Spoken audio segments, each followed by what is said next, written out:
भव्य असं दिव्य असं या साईडला बैलगाडा शर्यतीचं जंगी मैदान भरले ते मैदान आपण आलो होतो. तर या ठिकाणी आपल्या बरोबर आहेत दादा हेमंत दादा फुलोरे. दादांचा आज वाढदिवस आहे, तर वाढदिवसाच्या पहिल्यांदा आपल्याकडून त्यांना खूप खूप शुभेच्छा देऊया. थँक्यू. तर दादांशी छोटीशी आपण एक बातचीत करूया, दिलखुलास अशा गप्पा आपण करूया. दादा नमस्ते. नमस्ते. दादा आज आपला जो हरण्या होता हा बालमा बरोबर पळाला आहे. एकदम जबरदस्त अशी गाडी पळाली आहे. कशा प्रकारचं नियोजन झालेलं आणि कसं होतं काही नाही नियोजन काय नाही, त्याने आपल्याला मागणी केलेली होती की बालमा संघ गाडी चांगल्यापैकी पळेल म्हणून. आणि आपण किती दिवस समजत बैलांचे पायरे चालूच होते. राजा आणि हरण्यादेवी पळताना बघत होते, त्याच्यानंतर शेवाले आबाचा बावऱ्या हे सर्व बघत होते, सुंदर बघत होते, सर्व पायरे फिक्स होते. कुठंतरी आम्ही असं ठरवलं की आजच्या मैदानाला त्याला चांगल्यापैकी आयोजन नियोजन आहे 32 शिराल्याचा. मग तिथे मी त्यांना सांगितलं की आपण आजच्या मैदानाला पळू. आणि सोमा झाला पेडगावचे जे जिल्हा पंचायत आणि बंधनाना वाड्याचे सातारे, त्यांना सांगितलं की तुम्ही गलमावलेला सांगून, आणि त्यांनी ते आयोजन केले आणि आजच्या मैदानाला बैल पळवण्यासाठी आले.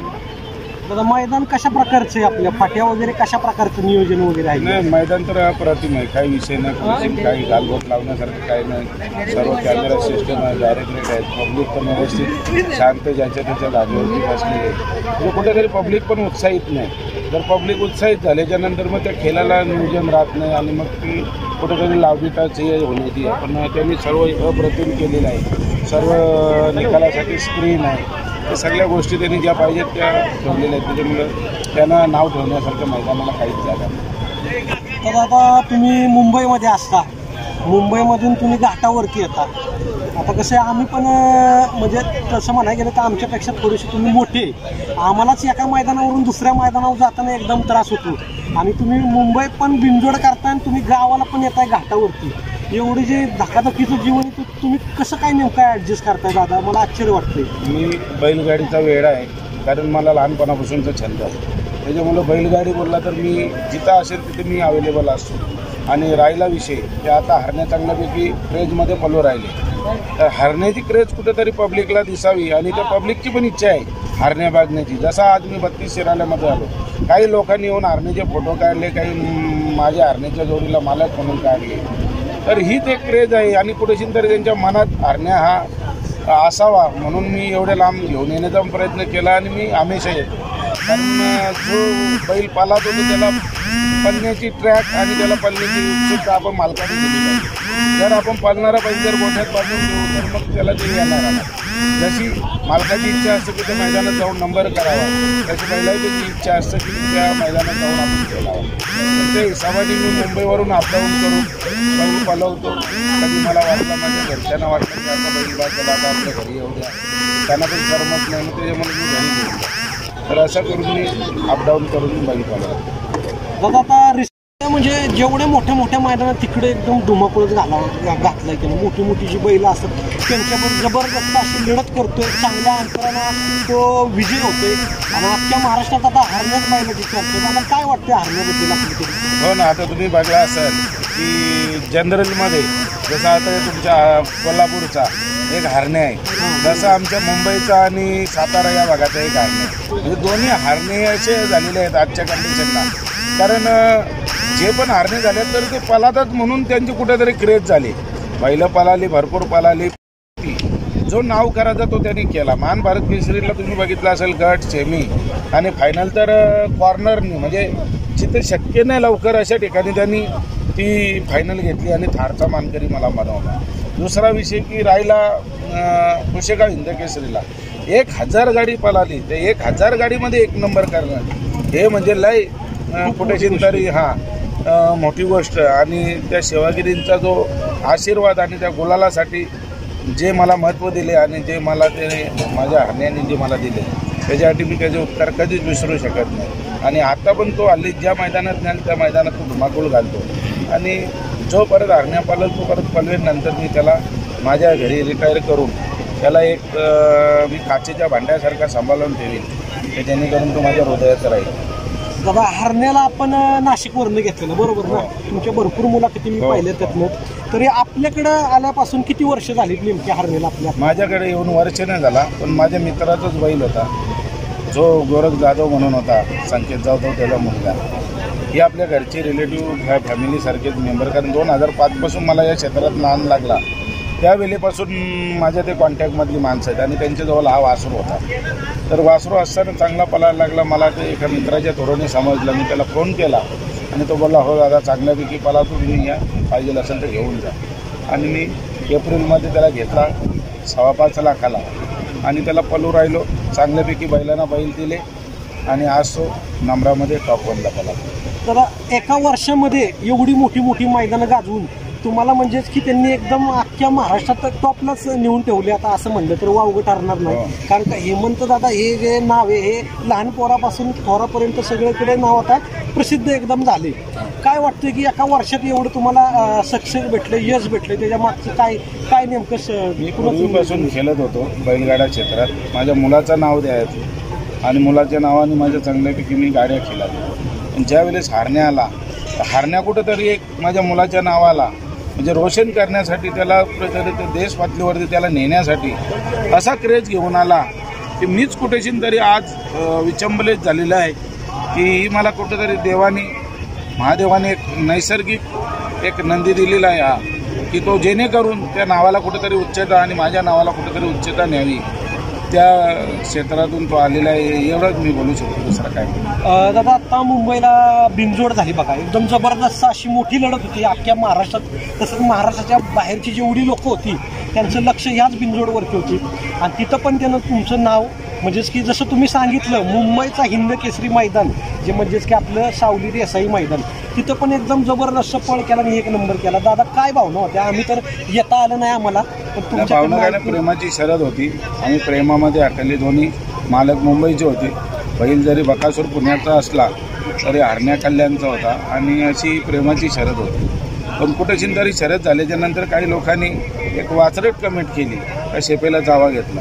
मी आज तुम्हाला सांगू शकतो तुमच्या टीव्हीच्या मार्फत, आपल्या चॅनलच्या मार्फत, मी बैलाला फटकाही मारून देत नाही, कधी शेपेला ड्रायव्हरला चावूनही देत नाही.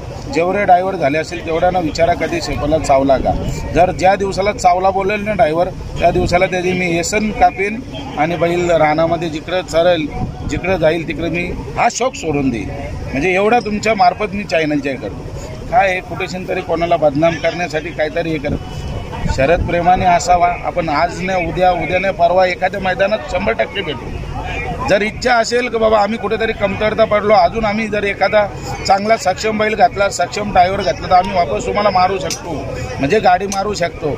तर 100% ना असं असल्याच्या नंतर आपल्याला खेळ केला जाईल. आज तेरी बारी, कल मेरी बारी, कल मेरी बारी, परसो तेरी बारी. यो खेळ बैलगाडी क्षेत्राचा असा आहे का आपण एकदा जिंकलो म्हणून घरात जाऊन बसलो, गोठ्यामध्ये बसलो, वापस या क्षेत्रात असं होत नाही. तर काय कमिट करताना थोडासा दुसऱ्याच्या पण नंदीचा विचार करा. ठीक आहे ना, प्रत्येकाचा बैल प्यारी आहे, प्रत्येकाचा नंदी प्यारी आहे. कुठेतरी वाचरट कमेंट केल्याच्या नंतर काय होतो, खेळण्याची इच्छा आपली स्वतःची निघून जाते. बरोबर. तर अशा काही झाल्या त्याच्यामुळे माझी मनाची ती नाराजी पण झाली. पण मला काही लोकांनी सांगितले की तुला 10 कमेंट जर कोणी वाईट करत असेल ना तर तू अजून 10 पटीने एक्स्ट्रा तुझा बैल अजून पळेल आणि तू पण अजून त्या प्रेशरमध्ये पुढं जा. बरोबर. की जेणेकरून तू थांबणार नाही. पण तू मागं बघून तो नंदी आज फलातो त्याला कुठेशी तरी तू निवस आणू नको. बरोबर आहे. जशी शर्यत झाली तसं एक फोटो व्हायरल झाला. तसं सांगणं होतं की बैलाची शेपटी चावली.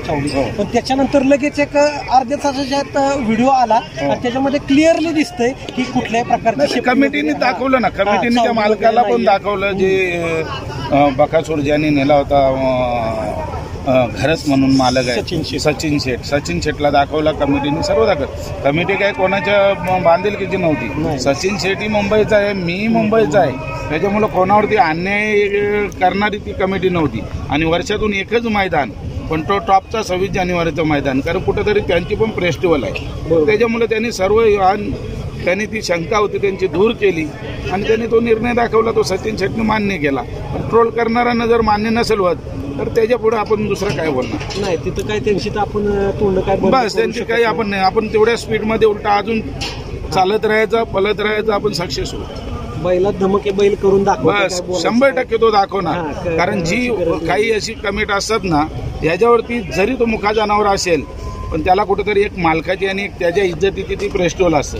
बरोबर. जरी तुम्ही एखाद्याला सांगत असाल की तुम्ही असं केलंय पण त्याला माहिती आहे की मी कोणत्या पद्धतीत मी रनिंग केली, कोणत्या पद्धतीत, तर कुठेशी तरी त्याला तो जरी बोलणारा नसेल, ऐकणारा नसेल, पण त्याला 100% त्या मनाचे जे कनेक्शन आपण म्हणतो, कनेक्शन ते जोडलेलं असतं. भावना ज्या की आपल्या मालकाच्या भावना काय आहेत, त्याच्या भावना काय आहेत, त्या एकदम कनेक्ट होतात. भलं त्यांना मुख्य जनावर असलं तरी मित्रांनो, तर अशा प्रकारचं असतं. तर दादा, आपलं मैदान झालं मुंबईचं, हे एकदम तुम्ही नियोजन केलेलं, ते एकदम परफेक्टली नियोजन केलेलं. काय होतं नेमकं नियोजन? काय होती नियोजन बघा, मी मुंबईचा खेळाडू आहे आणि मुंबईमध्ये खेळायची तर मुंबईचीच बैलं पाहिजे. घाटावरची सर्व बैलं तिथं मुंबईला येऊन पळातील असं मी सांगू शकत नाही. या मुंबईची बैलं घाटावर येऊन पळातील असं सांगू शकत नाही. एक बैल तरी असं तुमचा ठाम पाहिजे की जेणेकरून गाडी पब्लिकला येऊ, कसं येऊ, तर त्या रानात पळाली पाहिजेत.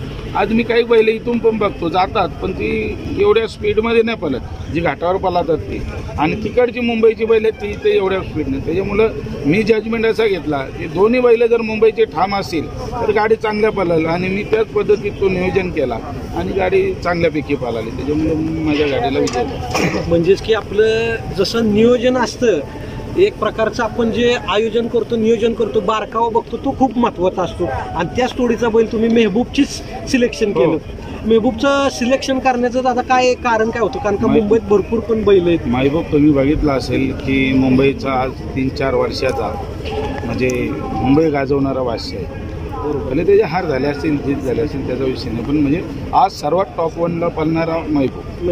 मग आपण महबूबला घालून कुठेशी गाडी ती चांगल्यापैकी पळेल, जो नियोजन माझ्या डोक्यात घातला आणि मी तो नियोजन केलं. दादा, आता तुम्ही त्या विजयानंतर तुम्ही सांगितलं होतं, एक आमचे दोस्त होते यूट्यूब क्षेत्रातले, त्यांनी विचारलं की एक प्रकारे तुम्ही आपल्या हरण्याला तुमच्या साहिलमध्येच पाहता.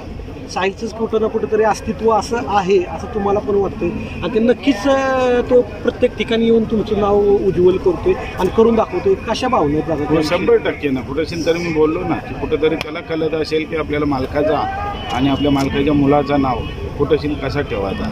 तर त्याच्यामध्ये असे काही मी गुणधर्म जे बघितलेले आहेत की तो एवढा ॲग्रेसिव्ह आहे, पण कुठेशी तरी मी आवाज दिला, या माझ्या मिसेसने आवाज दिला, माझ्या मुलीने आवाज दिला, तर तो आम्हाला एखाद्या घरच्या सदस्यासारखा. तर अशा काही गोष्टी त्याच्यानंतर असल्याच्यानंतर मी साहजिकच त्याला माझ्या मुलाची उपमा देईन. आणि एवढा मोठा जो नाव रोशन केला, तर याला माझं या मुलासारखं नाव नाही द्यायचं, मग अजून कोणता द्यायचं. तर मी त्याला माझ्या मुलाचं नावाने मी त्याला सांभाळतो. कुठं ना कुठं तरी आपल्या साईलची थोडीफार तरी उणीव भरून काढतोय असं म्हणूया.